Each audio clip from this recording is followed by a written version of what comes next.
Sa kultura ng mga taga-Japan, mga opisyal ay nagpakamatay dahil sa matinding kahihiyan at pressure mula sa media at publiko. Ang ganitong aksyon ay bihira at nakaugat sa tradisyon ng giri at pananagutan sa sariling mali.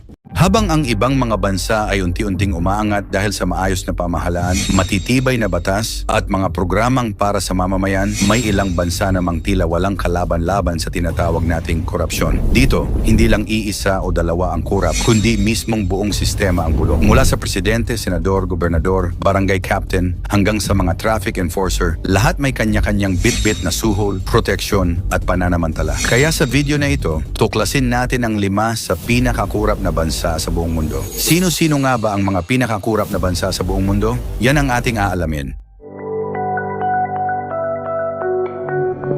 Sa kultura ng mga taga-Japan, kapag nahuling may corruption sa gobyerno nila, agad na kumikilos ang mga autoridad.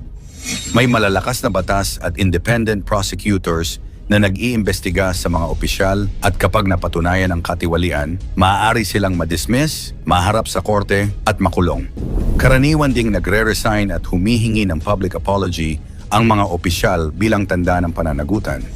Kung may na-misuse na pondo o ari-arian, pinipilit itong ibalik o i-rectify, kaya ang korupsyon ay kadalasang natutugunan ng mabilis at sistematiko. Bukod dito, ang kultura ng Japan ay mataas ang pagpapahalaga sa honor at integridad, kaya bihira ang opisyal na subukang iwasan ang pananagutan. Sa kabila nito, may ilang extreme cases kung saan ang mga opisyal ay nagpakamatay dahil sa matinding kahihiyan at pressure mula sa media at publiko. Ang ganitong aksyon ay bihira at nakaugat sa tradisyon ng giri at pananagutan sa sariling mali. Kung ikukumpara sa ibang bansa sa Timog Silangang Asya, malaki ang pagkakaiba sa sistema ng pananagutan. Sa Pilipinas, madalas na matagal bago maharap sa batas ang opisyal at may pagkakataon na nakakalusot dahil sa political influence. Sa Indonesia, kahit may anti-corruption agency tulad ng KPK, may mga kaso ng political interference at state capture, kaya mabagal ang aksyon at minsan umaabot sa malawakang protesta. Kamakailan, ang corruption sa Indonesia ay nagdulot ng pagkasunog ng government buildings at pagkamatay ng ilang nagpoprotesta dahil sa galit ng publiko sa sobra-sobrang benepisyo ng mga mambabatas at maanumalyang pondo. Sa madaling sabi, sa Japan, ang korupsyon ay kadalasang nasosolusyonan sa legal at reputational accountability, habang sa Pilipinas at Indonesia, ang mabagal na proseso at political complications ay nagdudulot ng frustration at protesta ng publiko, minsan umaabot sa kaguluhan. Ang pagkakaibang ito ay malinaw na nagpapakita kung paano ang kultura, batas, at transparency ay nakakaapekto sa reaction sa korupsyon. Maaari kaya tayong matuto sa ibang bansa tulad ng Japan kung paano sistematikong hinaharap ang korupsyon upang maiwasan ang sama-samang galit ng publiko at kaguluhan kagaya ng nangyari sa Indonesia. Sino-sino nga ba ang mga pinakakurap na bansa sa buong mundo? Ang listahang ito ay base sa 2024 Corruption Perceptions Index na inilabas ng Transparency International, isang non-governmental organization na kumakalaban sa katiwalian sa buong mundo. 100 ang pinakamataas na score, ibig sabihin malinis sa korupsyon, habang 0 ang pinakakorap. Number 5, Venezuela. Score 18 sa 100. Isang panahon ang Venezuela ang perlas ng Latin America, mayamang bansa, matatag ang ekonomiya at may pinakamalaking oil reserves sa buong rehiyon. Pero ang kasaysayan nito ay naging babala kung paano kayang sirain ng katiwalian ang isang bansang punong-puno sana ng potensyal. Noong bumagsak ang presyo ng langis sa dekada siyam, naraan 88, hindi agad nakabangon ang bansa dahil nakadepende lamang ito sa langis. Walang diversifikasyon sa ekonomiya, kaya't ang pagbaba ng kita ay nagbunga ng sunod-sunod na pagbagsak sa mga serbisyo at kabuhayan. Ngunit hindi lang ito simpleng economic mismanagement. Sa ilalim ni Hugo Chavez, isinailalim ng gobyerno ang halos lahat ng negosyo at industriya sa estado sa pangalan ng social justice. Pero ang nangyari, lalong lumaganap ang korupsyon, red tape at padrino system.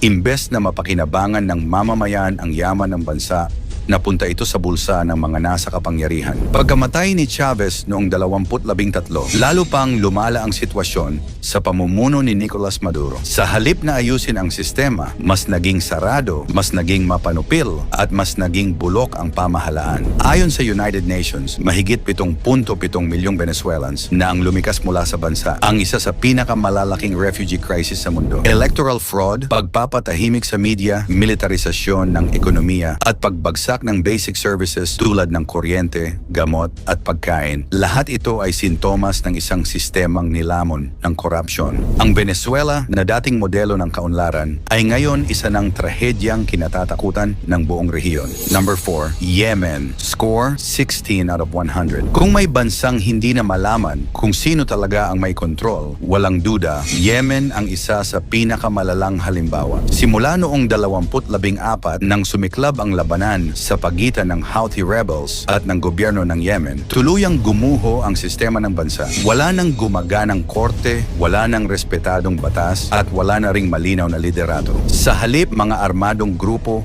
warlords, at makapangyarihang angkan ang siyang tunay na namumuno. Ang resulta, isang bansang nilamon ng kaguluhan, kahirapan, at korupsyon. Ayon sa mga ulat ng United Nations at Transparency International, isa sa pinakamalalalang issue sa Yemen ay ang talamak na pagnanakaw ng foreign aid. Bilyong dolyar na sanay para sa pagkain, gamot, at tubig ang hindi na nararating ng mga nangangailangan. Sa halip, ito'y kinakamkam ng mga opisyal ng gobyerno at ng mga rebelde. Ang mga relief goods ay inilalako sa black market habang ang iba ay ipinagpapalit ng armas upang ipagpatuloy ang giyera. Mas malala pa rito, maging ang mga humanitarian workers na dapat tumulong ay nagiging target ng kidnapping for ransom schemes. Ginagawa silang produkto sa isang sistemang walang konsensya. Sa ganitong kalagayan, ang Yemen ay hindi na simpleng conflict zone. Isa na itong bansang sinakmal ng kasakiman kung saan ang kahirapan ay ginagawang negosyo at ang buhay ng tao ay walang halaga. Ito ang dahilan kung bakit itinuring ng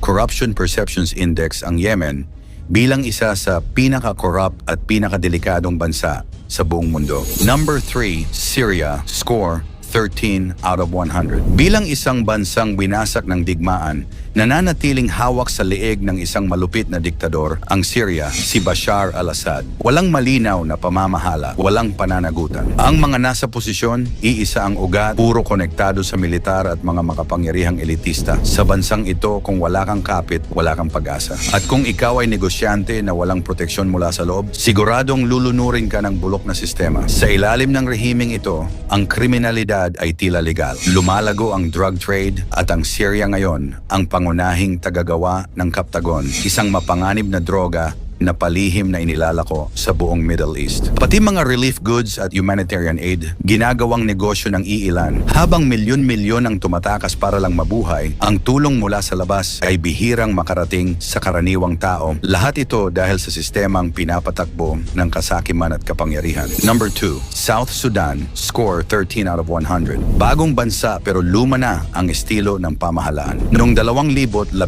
lang naging independent ang South Sudan, pero sa halip na umangat, agad itong nilamon ng korupsyon. Ang gobyerno ay kontrolado ng iilang makapangyarihang angkan.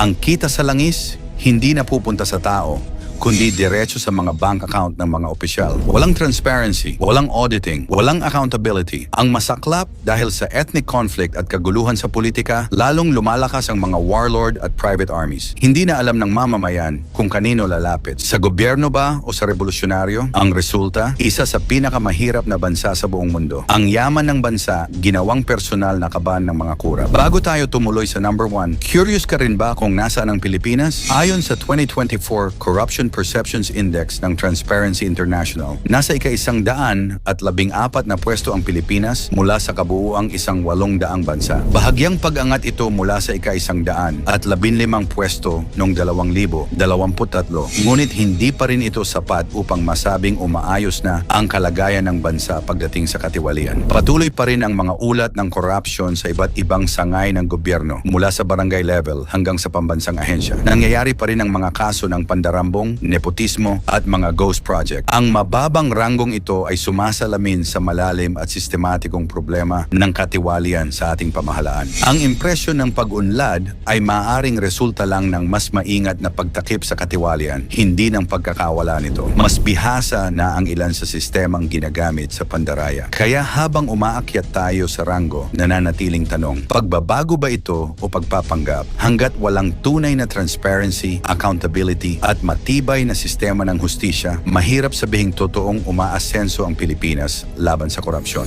Number 1, Somalia, score 11 out of 100. Walang makakadaig sa Somalia pagdating sa usapin ng korupsyon. Mula nang tuluyang bumagsak ang gobyerno, noong naraan 71 para na itong bansang walang direksyon, walang sentral na pamahalaan, walang tunay na batas. Ang kapangyarihan ay hawak ng mga warlords, extremist factions at sindikato. Isang lupang pinabayaan, kinain ng kaguluhan at kasakiman. Sa Somalia, normal na ang lagayan. Gusto mong makakuha ng dokumento, lisensya o kahit makadaan sa checkpoint, may presyo ang lahat. Tumanggi ka sa lagay, dapat handa kang harapin ang kapalit nito. Hindi turismo o teknolohiya ang ikinabubuhay ng marami, kundi piracy, human trafficking at smuggling ng armas. Ito na ang naging pangunahing ekonomiya ng bansa. Pati international aid mula sa UN at iba't ibang donor countries, hindi rin ligtas. Madalas itong nauuwi sa bulsa ng mga makapangyarihan, habang ang karaniwang mamamayan ay naghihikahos, tumatakas o namamatay sa gutom. Ang 5 bansang ito ay mga halimbawa ng kasukdulan ng katiwalian. Kapag ang gobyerno ay hindi pinapanagot at kapag ang mga leader ay nagiging hari-harian, ang tunay na biktima ay ang mga mamamayan. Hindi lang ito usapin ng nawawalang pera, ito ay usapin ng buhay, pag-asa at kinabukasan. Kaya kung iisipin, may pag-asa pa kaya para sa mga bansang nilamunan ng sistemang korap? Ikomento mo naman ito sa ibaba. Huwag kalimutang i-like at i-share. Maraming salamat at God bless.